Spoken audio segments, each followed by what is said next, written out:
नमः सिद्धेभ्यः ओम नमः सिद्धेभ्यः ओम नमः सिद्धेभ्यः।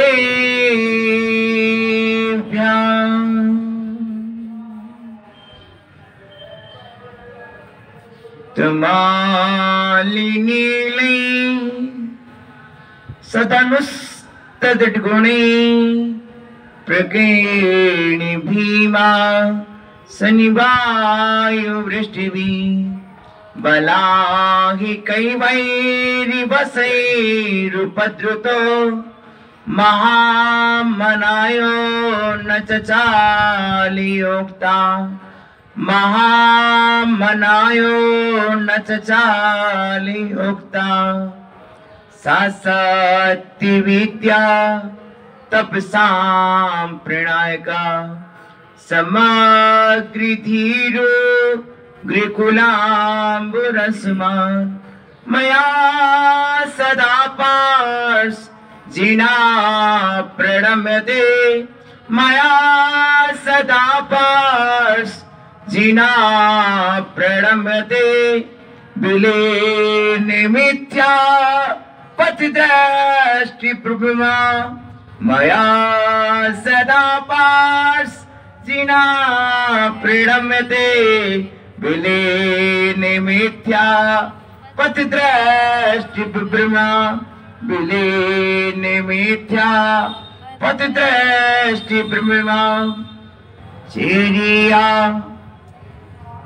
चेरिचा में नीचे गुणी ना कहते चेरिया से कहते आगम चेरिया सिखा रही हो चेरिया में रह के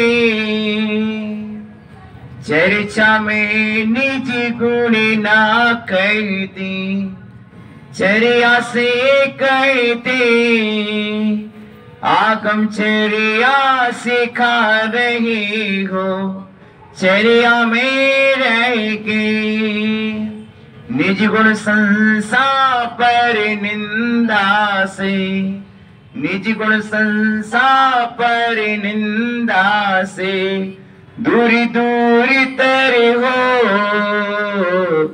मेरा अंतिम मरण समाधि तेरे दर पर हो मेरा अंतिम मरण समाधि तेरे दर पर हो तेरी छत्र छाया भगवन मेरे सिर पर हो मेरा अंतिम मरण समाधि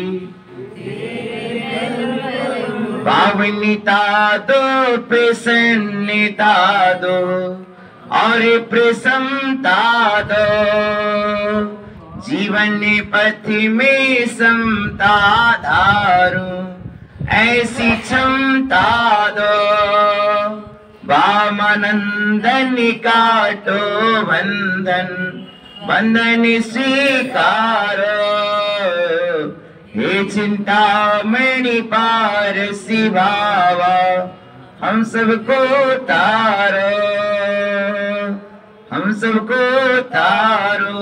बोलिए अनंतानंद सिद्धि परमेष्टि भगवान की बोलिए परम पूजनीय पंच परमेष्टि भगवान की परम पूजनीय 24 तीर्थंकर भगवान की मूल नायक देवादिदेष्ट देवता कल्याण कल्पद्रुम कल्याण मंदिर देवादेव श्री पार्श्वनाथ भगवान की परम पूज्य दीक्षा शिक्षाचार्य गुरुवर श्री व्यासर जी महाराज की अहिंसा सृजन धर्म की श्रवणाचार्य 108 आचार्य श्री विभाव सागर जी महाराज की आचार्य शंकर की जय जय। प्रिय आत्मन पुण्य सागर की पुण्य धारा पर परम पुण्य का हुआ उदय। पुण्य सागर की पुण्य धारा पर परम पुण्य का हुआ उदय, तीर्थंकर की वाणी कीर्ति, होगा सबका सर्वोदय। तीर्थंकर की वाणी कीर्ति, होगा सबका सर्वोदय। विश्व शांति के लिए प्रार्थना, विश्व शांति के लिए प्रार्थना हम सब मिलकर करते हैं। विश्व शांति के लिए प्रार्थना हम सब मिलकर कहते हैं। पूरा विश्व आरोग्यमयी हो, पूरा विश्व आरोग्यमयी हो, यही भावना करते हैं, यही भावना करते हैं। प्रिय बंधुओं, विश्व मंगल की उदार भावनाओं से उत्तप्रोत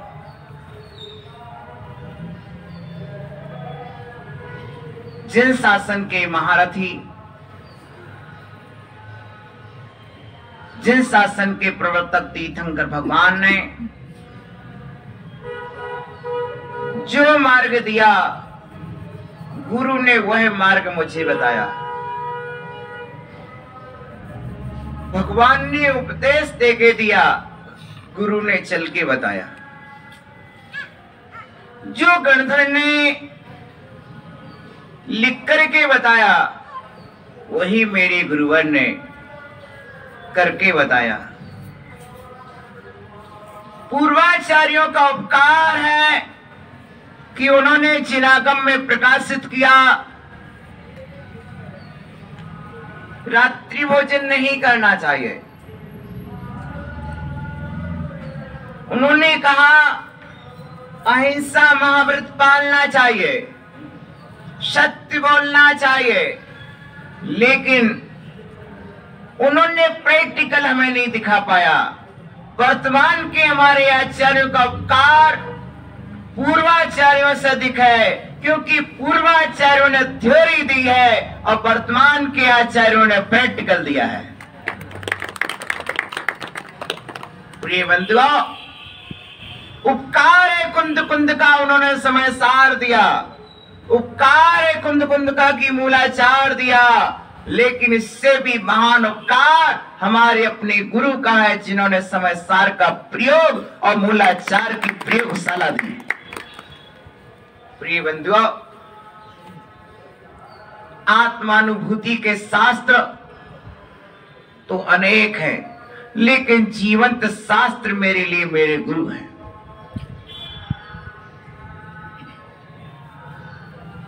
सदा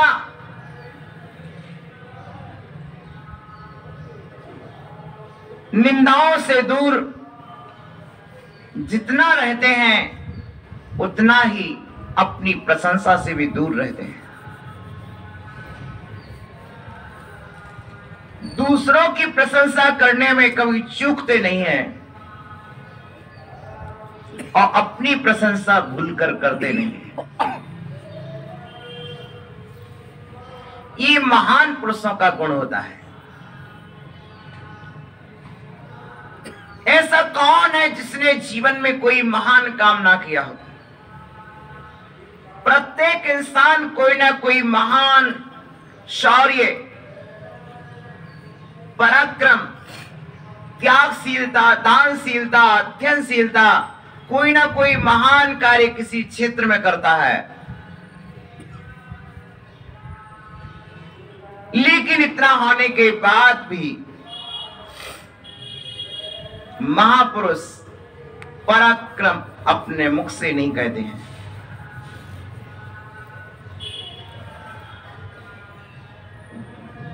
यही कारण है कि आज इन दीक्षार्थियों ने अपने गुण तो अपने से बताए नहीं है।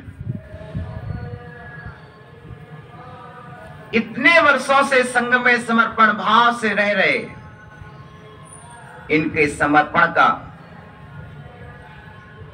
क्या कोई मोल तोल हो सकता है? नहीं हो सकता। प्रिय बंधुओं,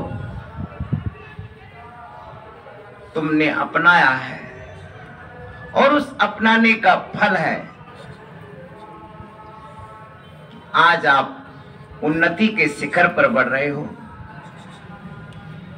जिस पद में हो उस पथ के अनुरूप चर्या कर रहे हो, जिस पथ में हो उस पथ को प्रशस्त कर रहे हो। लेकिन यदि आप अपने गुण नहीं बताओगे तो क्या गुण प्रकट नहीं होंगे?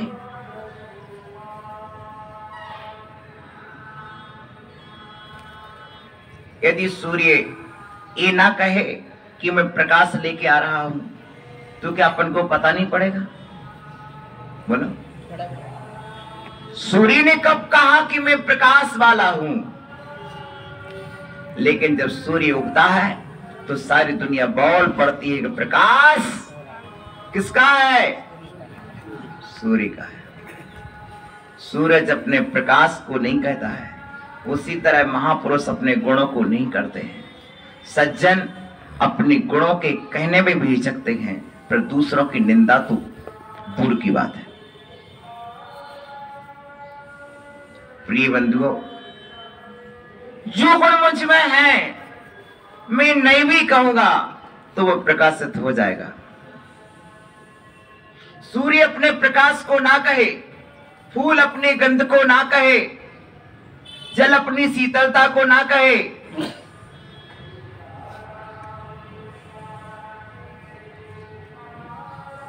तो क्या प्रकट नहीं होगा? अवश्य प्रकट होगा।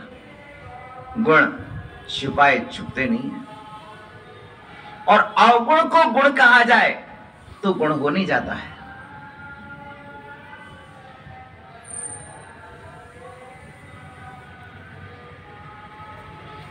कोई नपुंसक यदि स्त्री के अलंकार वस्त्राभूषण पहन ले तो वह नपुंसक स्त्री नहीं हो जाता है। उसी तरह से यदि किसी के पास गुण नहीं है और अपने आप को गुणी कहेगा तो गुणी हो नहीं जाएगा। परीक्षा करने वाले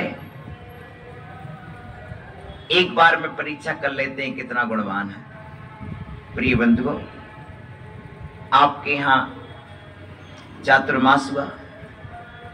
चातुर्मास में आप सभी ने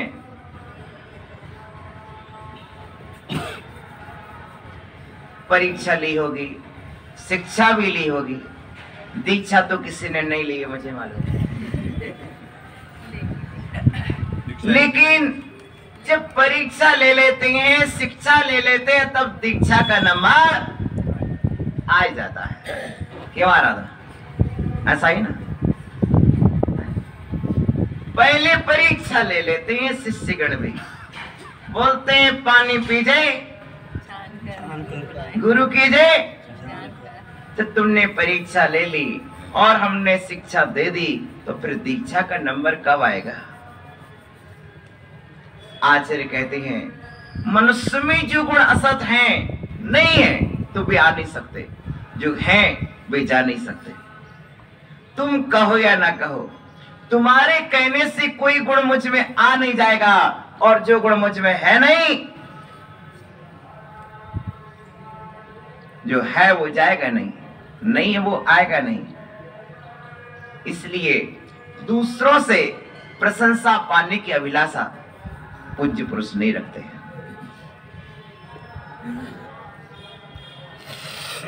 और सज्जन तो वे होते हैं जो अपने गुणों की प्रशंसा भी नहीं सुनना चाहते, और गुणों की प्रशंसा यदि हो रही है तो हाथ जोड़ करके नम्रता के साथ खड़े हो जाते हैं। प्रिय बंधुओं, आचार्य श्री अमित गति आचार्य कहते हैं, यदि हम अपनी प्रशंसा नहीं करते हैं तो यह भी एक गुण है। अपनी प्रशंसा करने से नीच गोत्र का बंध होता है, और दूसरों की प्रशंसा करने से उच्च गोत्र का बंध होता है। अपनी महिमा गाना नीच कुल में जाना का तैयारी है, और दूसरों की महिमा गाना उच्च कुलों में जाने की तैयारी है। प्रिय बंधुओं, और फिर जो महातपस्वियों के गुण गाता है, उच्ची गोत्रम प्रणते, उच्ची गोत्रम प्रणते, प्रणाम करने से उच्च गोत्र की प्राप्ति होती है। भोगो दानात, दान देने से भोगों की प्राप्ति होती है। उपासना पूजा, उपासना करने से पूजा की प्राप्ति होती है। ऐसी महिमा है।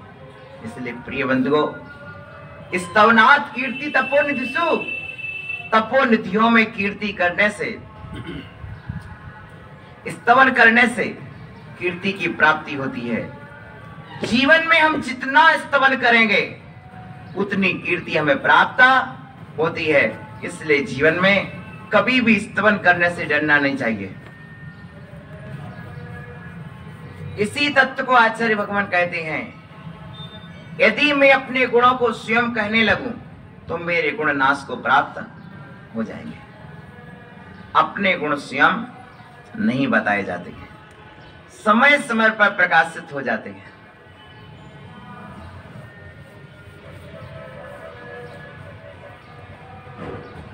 और हमारे पूज्य महापुरुषों ने अपना कोई भी गुण वचनों से प्रकट नहीं किया। यहां तक कि ज्ञान के हिमालय और ज्ञान के सागर होने के बाद भी अपने ज्ञान को प्रकाशित नहीं किया। समय आया, चर्या से प्रकाशित हो गया।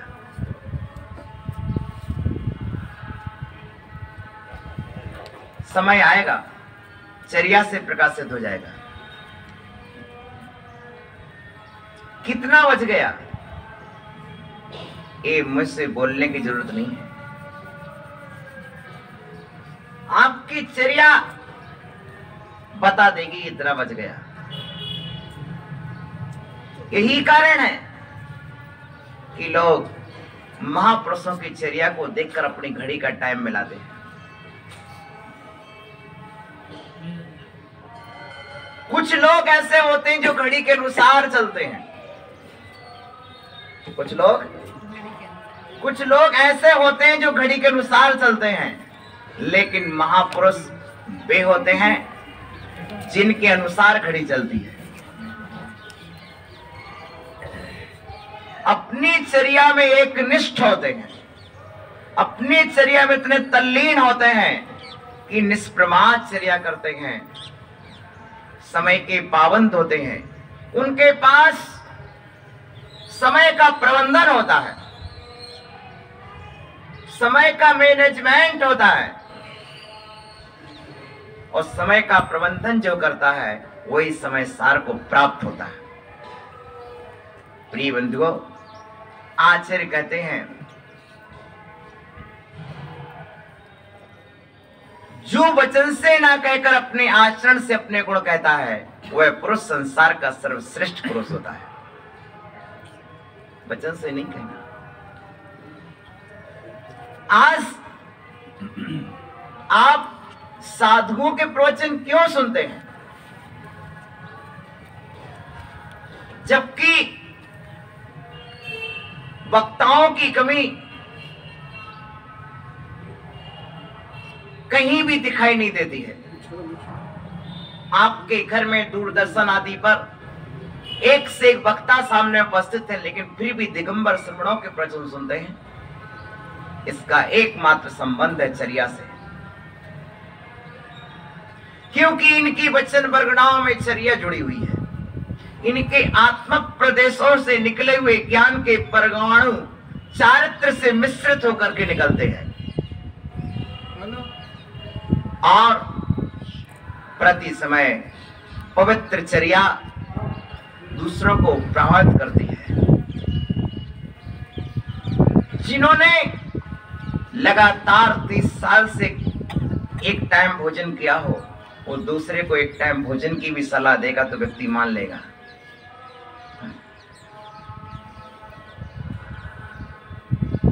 ये चर्या ही तो है। हम ने कहा नहीं तुम एक टाइम भोजन करो, लेकिन ने देखा कि मेरे गुरु तो रोज एक टाइम भोजन करते हैं।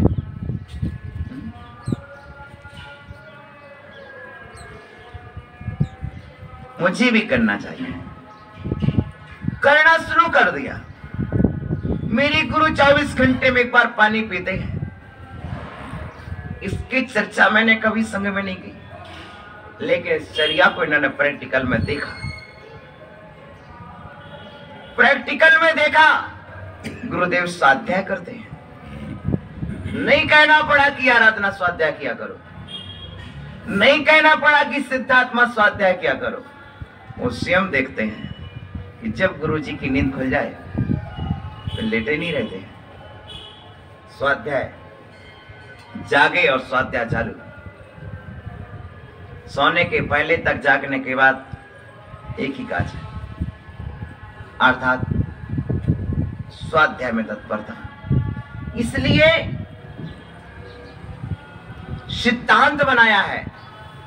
सिखाने का सिद्धांत कहना नहीं है, सिखाने का सिद्धांत दिखाना है। हम जो दिखाएंगे वही सिखा पाएंगे। चर्या को दिखाए बिना चर्या सिखाई नहीं जा सकती है। चर्या को दिखाए बिना चर्या सिखाई नहीं जा सकती है। प्रिय बंधुओं, घर में माँ अपने बच्चे को जो खिलाना चाहती है वह स्वयं खाती है। तभी बच्चे सीखते हैं कि दाल रोटी या दूध रोटी खाना चाहिए। अन्यथा माँ दूध रोटी ना खाए, दाल रोटी ना खाए तो बच्चे भी, जब बच्चा नहीं खाता है तो माँ कहती देखो कितनी मीठी है, मैं खाऊं इसको? कितना अच्छा लगता है, मैं खा लेती हूँ, तुम मत खाओ, मैं खा लेती हूँ। और जहां से माँ दो और खाती तो बच्चा का नहीं, मैं खाऊंगा, मैं खाऊंगा। है कि नहीं? आप लोग चर्या से सिखाते कि नहीं? अपने बच्चों को खाना आपने अपनी चर्या से सिखाया है। आपने अपने बच्चों को बोलना चर्या से सिखाया है। ये कौन है? मामा जी है। जो बोल रहा उसके मामा जी नहीं है। माँ क्या बोल रही है? माँ का तो भाई है, लेकिन माँ क्या बोलती है? कौन है? मामा जी हैं। जबकि माँ के कौन है? लेकिन माँ बोल क्या रही है? मामा जी। क्यों? क्योंकि माँ जानती है जब तक मैं प्रयोग नहीं करूंगा तब तक प्रयोग करने वाला। प्रैक्टिकल करना पड़ता है। प्रैक्टिकल माँ स्वयं बोलती है पापा जी है, लेकिन माँ के पापा हैं क्या? खाना हो, पीना हो, बोलना हो, चलना हो, प्रैक्टिकल में सिखाना पड़ता है। प्रिय बंधुओं, इसी तरह गुरुजनों को संघ में चर्या सिखाना पड़ती है। समय अभी का था। हमारे झांसी वाले बोल रहे थे महाराज ऊपर इतनी ठंडी है, इतनी ठंडी है, हवा चल रही है, ऊपर प्रवचन मत करो।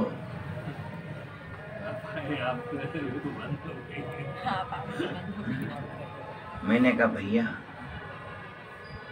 प्रवचन तो करना है, करेंगे अपन। और एक प्रवचन ये भी तो है कि ठंडी में भी प्रवचन करना भी एक प्रवचन है।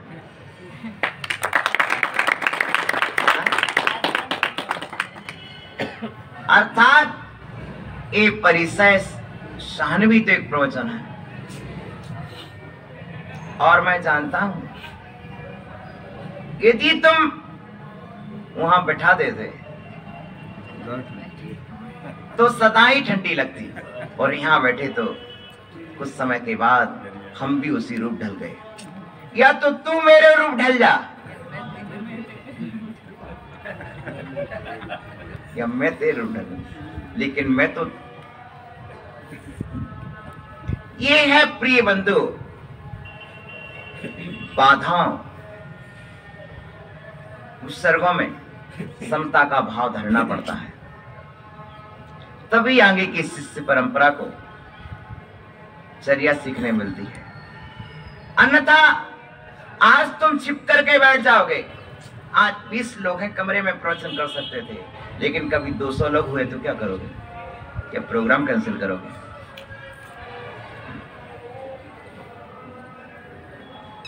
नहीं होते कुछ प्रोग्राम, कुछ ऐसे होते हैं कि करना पड़ता है। इसलिए धैर्य रखो। धैर्य एक ऐसी वायु है जो संकट के बादलों को छांट देती है। प्रिय बंधुओं, जीवन सिर्फ वक्तव्य से नहीं चलता है, जीवन आचरण से चलता है। परिवार सिर्फ कमाई से नहीं चलता है, परिवार परोपकार से चलता है। परिवार सिर्फ चर्चा से नहीं संभलता है। परिवार कर्तव्य निष्ठा की वेदी पर स्वयं को समर्पण करना पड़ता है। कर्तव्य निष्ठा पर आप कितने समर्पित हैं, तब बनता है। और सब कुछ कहने के बाद सबकी सुन लेना आपका काम है। परिवार का सबसे बड़ा जो होगा उसको सबसे अधिक श्रम करना होगा और सबसे अधिक सुनना होगा। जो सुन के चल सकता है वही परिवार को, संघ को संभाल के चल सकता है। इसलिए अहिंसा का विषय कैसे नहीं हो जाता है। धर्म के आकाश में विहार करने के लिए गुणों से भरना पड़ता है। प्रिय बंधुओं, अपने गुण आपको बोलना नहीं है और जगत आपके गुण बोले बिना रहेगा नहीं। जब हम अपने गुण स्वयं बताने लगते हैं तो फिर जगत आपके गुण नहीं बताता है। संजीवनी वटी भले ही हिमालय पर्वत पर होगी, दुनिया जाने या ना जाने पर कोई तो हनुमान होगा जो संजीवनी वटी को लाएगा। कोई तो हनुमान होगा, लेकिन हनुमान भी सदा ला पाएंगे? नहीं लाएंगे। जब जरूरत पड़ेगी तभी संजीवनी वटी लाई जाती है। उसी तरह से तुम अपने पास गुणों की संजीवनी रखो। तुम हिमालय पर्वत बन जाओ और तुम्हारे हिमालय पर्वत गुणों की संजीवनी उगे, पर उस संजीवनी को अपने पास संभाल के रखो, संभाल के रखो। कभी ना कभी काम आएगा, कभी ना कभी कोई ना कोई लेने आएगा लेने। जितनी भी दुर्लभ वनस्पतियां हैं वे चौराहे पर नहीं लगती हैं। दुर्लभ जड़ी बूटियां चौराहे पर नहीं मिलती हैं। दुर्लभ वनस्पतियां किसी बीहड़ वन में बड़ी मुश्किल से खोजने पर मिलती है। प्रिय बंधुओं, गुण सर्वत्र उपलब्ध नहीं होते हैं, गुणों को खोजना पड़ता है।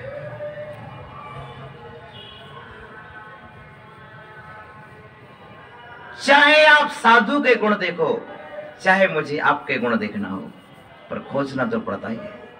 यदि मैं पांवों को छीलते छीलते आपके थांदला ना आता तो आप मुझे कहां मिल जाते? बोलो बोलो। मुझे मालूम था कि तुम अपना रास्ता नहीं बदलोगे। कोई बात नहीं, मैं तो अपना रास्ता बदल सकता हूं।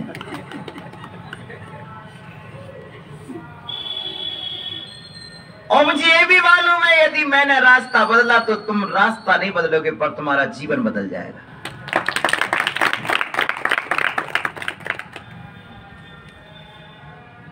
प्रिय बंधु, उपदेश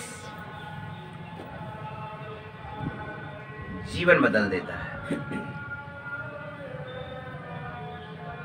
यदि सियार का जीवन बदल सकता है, शेर का जीवन बदल सकता है, हाथी का जीवन बदल सकता है, तो अपना जीवन क्यों नहीं बदलेगा? दो बातें ही सीखेंगे पर जीवन में प्रयोग में लाएंगे। शेर ने अणुव्रतों का प्रयोग किया। मुनिराज ने शेर को अणुव्रत का संदेश दिया, शेर ने उपयोग किया। सियार ने रात्रि भोजन रात्रि पानी का त्याग करके प्रयोग में लाया। हाथी प्रयोग में लाया। प्रिय बंधुओं, हम भी अपने जीवन को ये जानेंगे कि जीवन में गुणों को संभालना है और जितने सम्यक चारित्र के अंश हैं वे सब गुण हैं। रात्रि का भोजन नहीं करना भी एक गुण है, तो पानी छान करके पीना भी एक गुण है, तो जिन मंदिर जाना भी एक गुण है। आप यहाँ प्रवचन में विराजे हैं, यह भी एक गुण है।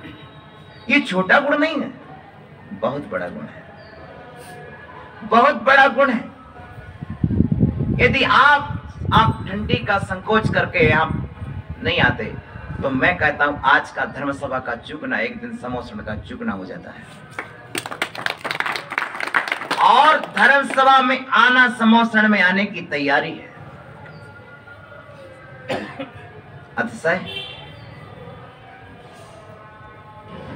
अतिशय मेरी सभा में आया है तो मुझे मालूम है एक दिन 34 अतिशय वाले के पास भी जाएगा। मेरे पास कोई अतिशय नहीं है, मैं ऐसा नहीं कह सकता, क्योंकि मेरे पास भी एक अतिशय तो है। यदि मेरे भगवान के पास 34 अतिशय हैं, तो मेरे पास एक अतिशय है और आप सब अतिशय के साथ बैठे गए।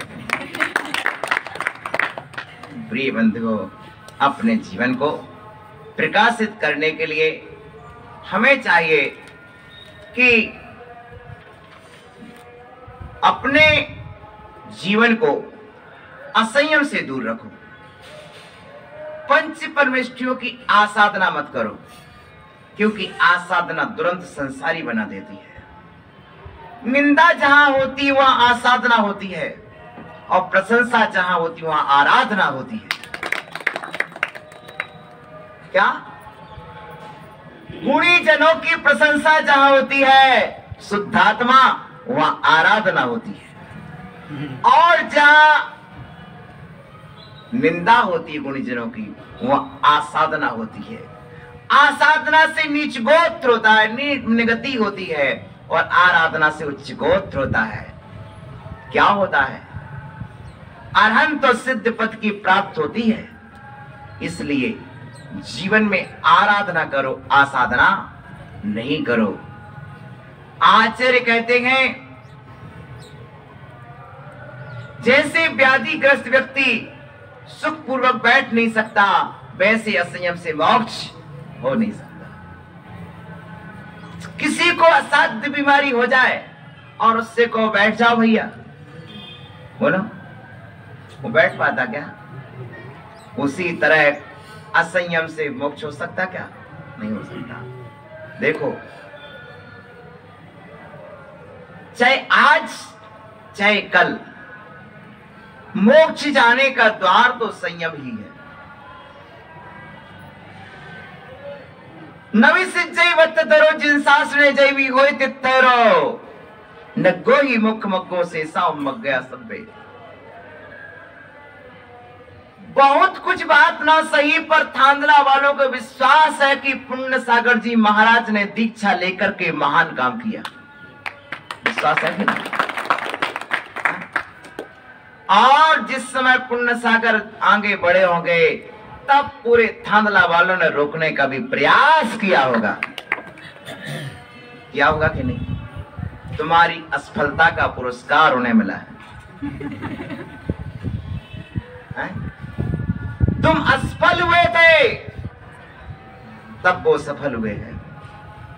याद रखना, जब हम असफल होते तब भी कोई सफल होता है, लेकिन हमारी सफलता के बाद या तुम्हारी सफलता के गीत गाए जा रहे हैं। थांदला इतना महान है, यदि तुम उस दिन सफल हो गए होते तो आज हम तुम्हारा नाम नहीं लेते।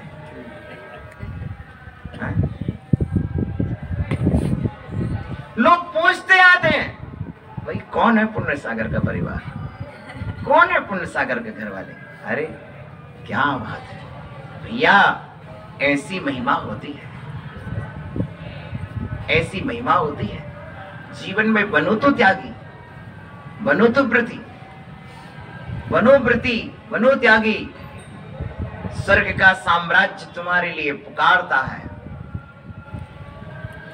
पुकारते हैं आपको मुक्तिपुरी के रास्ते, संसार के क्षणे के सुख ना तुम्हारे वास्ते। ये संसार के क्षणिक सुख तुम्हारे लिए नहीं है। मुक्तिपुरी का रास्ता तुमको पुकार रहा है, आगे बढ़ो। कहां ठहरे हो? असंयम में भला नहीं है। मात्र असंयम के में से आ हटा दो, जो बच्चे से तुम्हारा ये एक अक्षर हटा दो और तुम्हारे जीवन में जो असंयम से होने वाला जो शोक है उसके आगे उसको जोड़ दो। क्या हो जाएगा? असंयम है तो शोक है, संयम है तो अशोक है। क्या है? यही तो है प्रिय बंधुओं। जैसे जल से वृक्ष बढ़ता है वैसे ही निंदा करने से संसार बढ़ता है। जितना जितना पानी सींचते जाओगे उतना उतना वृक्ष बढ़ता जाएगा, वैसे जितनी निंदा करोगे उतना उतना क्या होगा? संसार बढ़ेगा। अपना संग हो या पर संग हो, निंदा कभी नहीं करना चाहिए। दो समाधि मौनम। समाधि अर्थात शांति की प्राप्ति का पहला उपाय है कि दूसरे की निंदा मत करो, दूसरे के दोष मत कहो। दोष कहोगे तुम्हारी शांति भंग हो जाएगी। शांति का भंग होना ही समाधि का बिगड़ना है। शांति का भंग होना। इसलिए प्रिय बंधुओं, पर निंदा शोक, द्वेष, दुख, आयास और भय को उत्पन्न करती है, बैर को बढ़ाती है, दुर्भाग्य को लाती है और सज्जनों को अप्रिय होती है। गुण वर्णन को यशोगान कहते हैं। गुण वर्णन को यशोगान कहते हैं। और ये यशगान तीर्थंकर प्रगति तक को बांध देता है।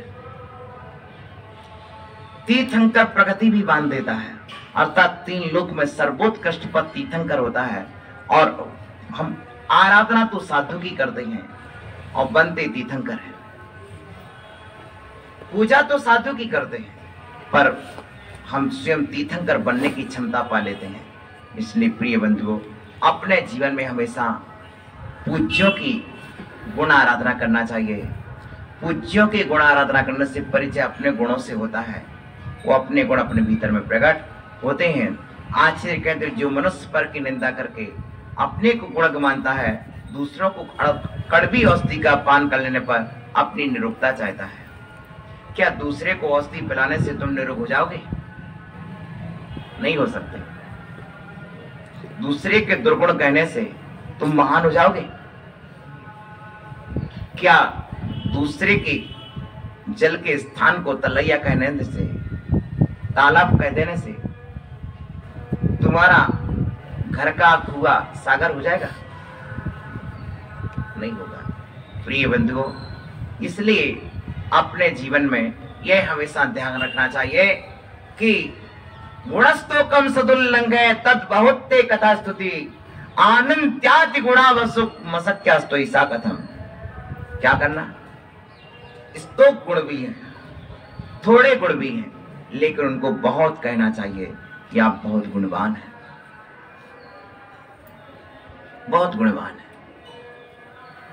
इसी का नाम स्तुति है। गुण सम्यक दर्शन है, गुण ही सम्यक ज्ञान है, गुण सम्यक चारित्र है। ऐसा जानना चाहिए। हमारे आचार्य भगवान कहते हैं, जैसे तेल की बूंद को पानी में डाल दो तो क्या हो जाता है? तेल की बूंद को पानी में डालोगे तो क्या होगा? पूरे पानी में फैल जाएगी। वैसे ही तुम्हारा छोटा सा भी गुण है तो सत्पुरुषों को पाकर के विस्तार को प्राप्त हो जाता है। सत्पुरुषों को पाकर के विस्तार को प्राप्त हो जाता है। जैसे हमारी अतिशय की बुद्धि विस्तार को प्राप्त हो गई है। इसने श्लोक ने सुनाया है। कल मेरे पास शाम को भजन सुनाने के लिए लोग आए, महाराज रात्रि में हम लोग भजन करेंगे। राहुल बोला मैं भजन करूंगा। मैंने कहा अभी रुक जाओ, पहले मैं जिनवाणी सुनूंगा, इष्टोपदेश सुनूंगा। बहुत महान ग्रंथ 1500 साल पहले आचार्य पूज्यपाद ने जिस शास्त्र को लिखा है वो शास्त्र इसने याद कर लिया है। बहुत खुशी की बात है बेटा। शास्त्र तुम्हारे जीवन में अवतरित हो, तुम भी पूज्यपाद बनो, ऐसे मंगल आशीष है। अर्थात सज्जनों की संगति करने से विस्तार प्राप्त हो जाता है। तेल की बूंद पानी में गिर जाए तो फैल जाती है अपने आप। तेल की बूंद फैलाना नहीं पड़ती है, फैल जाती है। समझ रहे ना? इसी तरह से हम सज्जनों के बीच में उठते हैं, बैठते हैं, चलते हैं तो हमारा विस्तार होता है, यश का विस्तार होता है, गुणों का विस्तार होता है। इसलिए तुम सबको भली प्रकार से उपदेश का सारभूत इस तरह ग्रहण करो, तुम्हारे गुणों से उत्पन्न हुई कीर्ति सारे लोक में फैल जाए, सारे लोक में फैल जाए।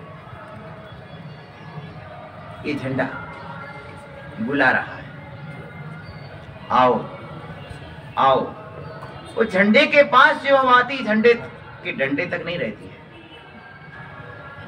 झंडे तक जो हवा आती है वो झंडे के डंडे तक नहीं रहती है महाराज, वो आगे बढ़ जाती है। इसी तरह से यदि तुमने मुझे 4 दाने खिलाए हैं तो मेरे पास नहीं रहेंगे। यदि हवा झंडे तक आई है तो झंडे के डंडे तक नहीं रहेगी, वह झंडा उसे और आगे बढ़ा देता है। उसी तरह से तुमने 4 दाने मुझे दिए हैं, तुम्हारी अनार के 4 दाने जिनवाणी के अक्षर बन बन करके आपको ही मिलने वाले हैं। तुमने जो पानी दिया है वो तुम्हारा पानी ही तुम्हारे लिए जिनवाणी बन करके मैं लौटा देता हूं। प्रिय बंधु,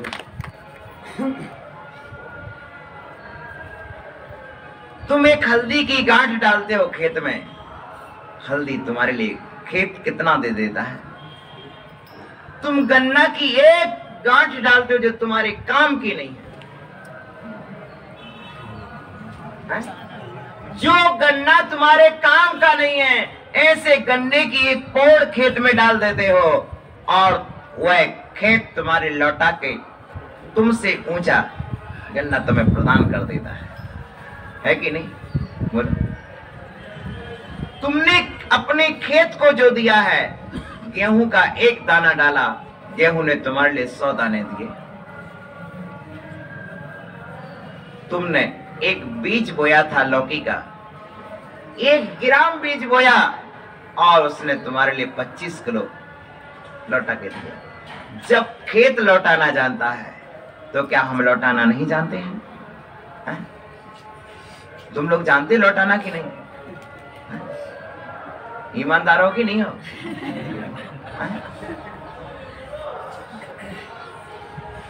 और मैं तो ईमानदार लोगों के बीच में आया हूं। मुझे मालूम है तुम लोग लौटाओगे जरूर, इसीलिए मैं दे रहा। जंगल में एक शेर था, 2 मुनिराजों ने उस शेर को अकेले में दिया था। जंगल में एक शेर था, सुन रहे हैं? उस शेर के लिए 2 मुनिराजों में अकेले में दिया था। उस शेर ने समय पाने के बाद लौटाने का समय आया तो ऐसा लौटाया कि 3 लोक के जीवों के मध्य में लौटाया। इसीलिए भले ही मैं तुम्हें मंदिर की छत पर दे रहा हूं, पर याद रखना तुम समोसरण में लौटाना। अर्थात मैं तुम्हारे लिए मनुष्य की दशा में दे रहा हूं, तुम तीर्थंकर की दशा में लौटाना। याद रखना, भूल नहीं जाना। जिसका लिया है चुकाना। मैं ना मिलूं तो मेरे किसी को भी दे देना। जो भी भव्य जीव तुम्हें संसार में दिखे उसको दे देना, और मैं मिल जाऊं तो पहले नंबर मुझे ही लौटा देना। प्रिय बंधुओं, ये उपदेश इसीलिए दिया जाता है, यही उपदेश पवित्र करता है। श्री राम के पास से जब कृतांत वक्र आज्ञा लेने को तैयार हुआ कि हे श्री राम, अब मुझे वैराग्य हो गया है। सीता के लौटने के बाद कृतांतवक अपने मन को लौटा नहीं पाया। कृतांतवक तो जीवन में वैराग्य आ गया। सीता को तो राम की आज्ञा से वन में छोड़ आया, लेकिन कृतांतवक ने संकल्प कर लिया कि मैं भी वन में ही रहूंगा, पर मैं साधु बन के वन में रहूंगा। और कहा, प्रभु राम, मैं साधना करना चाहता हूं। तब राम ने कहा, तुम दूसरे के घर में पानी पात्र में कैसे आहार कर पाओगे? तुम सेनापति रहे हो, अब दुष्टों के वचन कैसे सह पाओगे? तुम राजमहल में सोए हो, ककरीली पथरीली भूमि पर कैसे सो पाओगे? तब सेनापति ने कहा, कृतांतवक ने कहा, जब मैं तुम्हारे प्रेम रूपी रसायन को छोड़ सकता हूं प्रभु, जब मैं तुम्हारे प्रेम रसायन को छोड़ने को तैयार हूं, तो फिर मेरे लिए क्या दुर्लभ है, क्या दुर्लभ है। आजा महाराज जी, देखो आसन तुम तक चलकर आ रहा है, ये होती महिमा, ये संयम की महिमा। हाँ? मैं वो देख रहा था स्टूल, उसमें एक व्यक्ति के फोटो थे, वो अपना चेयर साथ में लेके जा रहा था। और देखो इधर महाराज की महिमा देखो कि महाराज जहां जाते हो चेयर उनके पीछे पीछे चलती है, आसन उनके पीछे पीछे चलती है। आगे आगे पीछे पीछे आगे आगे नहीं, आगे के लिए थोड़ा और साधना करना पड़ेगी, थोड़ी साधना और करना पड़ेगी। चलिए, तो देखिए कृतांतवक ने आज्ञा ली, और आज्ञा क्या मिली? यदि मैं मनुष्य रहूं और तुम देव हो जाओ, तो मेरे लिए संबोधन करने आना, मेरे लिए संबोधन करने आना, ताकि मैं भी तुम जैसा मुनि बन जाऊं। कृतांतवक ने कहा, अवश्य में मैं तुम्हें संबोधन करने आऊंगा। रामचंद्र ने और कुछ भी नहीं कहा कि मैंने कितना किया क्या नहीं किया। प्रिय बंधु, संबोधन की महिमा, संबोधन की महिमा कोटि कोटि मुद्राओं से अधिक होती है। संबोधन की महिमा, ध्यान देना, 100 धर्मेंद्र के खजाने में 170 संवत्सर लगाने की क्षमता होती है। 170 संवत्सर एक टाइम में लगाने की क्षमता होती है। चक्रवर्ती के पास 9 नदियां होती हैं, लेकिन संवत्सर के द्वार पर 108 नदियां होती हैं। 12 गुना वैभव होता संवत्सर में। महाराज, चक्रवर्ती के वैभव से 12 गुना वैभव तो तीर्थंकर के संवत्सर में हुआ करता है, एक संवत्सर में। और ऐसे 170 संवत्सर लगाने की क्षमता किसके पास होती है? 80 टाइम, एक ही समय में 170 संवत्सर लगाने की क्षमता होती है। और अजितनाथ तीर्थंकर के संवत्सर में 170 संवत्सर लगाए थे सौधर्मंद ने, समझ रहे हैं? अजितनाथ तीर्थंकर के शासन काल में 170 तीर्थंकर हुए हैं, तब लगाई भी थी। प्रिय बंधुओं, अब सोचिए, जिसके पास इतना अपार वैभव है, वो सौधर्मेंद्र स्वयं उपदेश सुनने के लिए बैठता है चरणों में, अर्थात उपदेश की महिमा स्वर्ग के वैभव से अधिक है। धन कुबेर के खजाने में उपदेश नहीं है। धन कुबेर के खजाने में हीरे मोती की कोई कमी नहीं है, पर सम्यक ज्ञान रूपी रत्न की प्राप्ति के लिए स्वर्ग से आता है, भूतल पर तीर्थंकर के चरणों में लौटता है कि प्रभु आपके चरणों में जो ज्ञान रत्न मिलेंगे, वे रत्न मेरे खजाने में नहीं। एक दिन में 14 करोड़ रत्नों की वर्षा करने वाला, सुन रहा है धन कुबेर, एक दिन में 14 करोड़, 15 महीने में 63 अरब रत्नों की वर्षा करने वाला सौधर्मेंद्र स्वयं सम्यक ज्ञान रूपी रत्न को पाने के लिए स्वर्ग छोड़ करके आपके साथ बैठता है। सुन रहे प्रिय बंधु, ये है महिमा सम्यक ज्ञान की महिमा। इसलिए भैया कोटि उपाय बनाए भव्यता को रानो। बड़ी खुशी और बड़ी प्रसन्नता की बात है आप सब यहाँ विराजमान होकर के प्रतिदिन मंदिर के नीचे बैठते थे, अब मंदिर में बैठते थे और आज छत पर विराजमान है। कुछ तो ऊंचाई मिली है, कुछ तो ऊंचाई पर आए हो। और अब मैं भावना करता हूं कि अभी तो सम्यक ज्ञान ने तुमको इतनी ऊंचाई दी है, चारित्र ऊंचाई देगा तो तुम सिद्धालय के शिखर पर विराजमान हो गए। ऐसी मैं भावना करता हूँ। प्रिय बंधुओं, आप सभी के जीवन में ऐसा महान समय आए और आप सब ऐसे महान स्वरूप को प्राप्त हों। आज फिर भगवान कहते हैं कि हमेशा अपने जीवन में कीर्ति गाना चाहिए और कीर्ति गा करके अपना भला। 10-18 बहुत उत्तम। अपने जीवन का ये समय जो मिला है वही मंगलभूत है।